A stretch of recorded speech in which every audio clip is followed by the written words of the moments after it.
Good vibes ang hatid ng magkakapatid na single ladies mula sa Quezon Province na kilala sa tawag na Tres Marias.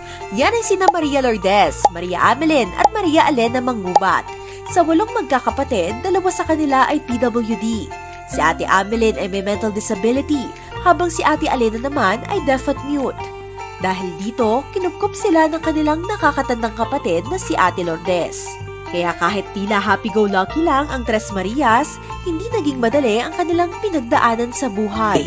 Kung maliliit pa kami, talaga kung mahirap kasi. Talagang challenge ko po sa akin. Sabi ko, gusto ko, ay bago ako, gusto ko yung isipan talaga. Nagawa ko naman po yun. Nang pag-aaral ko sa sarili ko, nakatulong din ako sa buong pamilya ko. Nawala na ang magulang ko. Naisip ko po, kahit ako may trabaho, nag-isip na po sana magsama ako na po sila. Sa kabila ng kapansanan, nagawang magtrabaho ni Ate Amelin at Ate Elena bilang kasambahay. Kaso nga lang, madalas daw silang mapagalitan dahil nakakabasag sila ng gamit. Kaya nagdesisyon si Ate Lourdes na gawin na lang na pangkabuhayan ng kanilang bukid, kung saan sila nagtatanim at nag-aalaga ng mga hayop ngayon. Awang-awa po ako sa kanila kung namamasin kasi nangarap po ako na tumanda ang buhay namin. Sa pangarap po yun, hindi po sa kalsahil ko lang. Ang nais ko po, na po kami umayos ang buhay.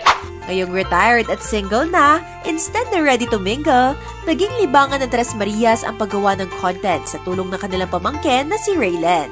Ito raw ang nagsilbi nilang bonding, lalo na natural sa kanilang magkakapatid ang pagiging masayahin. Sa ngayon naman po ay, pagtanda namin tatlo, hindi ko naman po pinagsisinan. Kahit masaya naman po yung buhay na. Kasi harapin nga nila, ang matatandang dalaga ay masusungit. Hindi po kami masungit. Sa edad namin ito, sa biyaya po ng Panginoon naman, masasaya na namumuhay.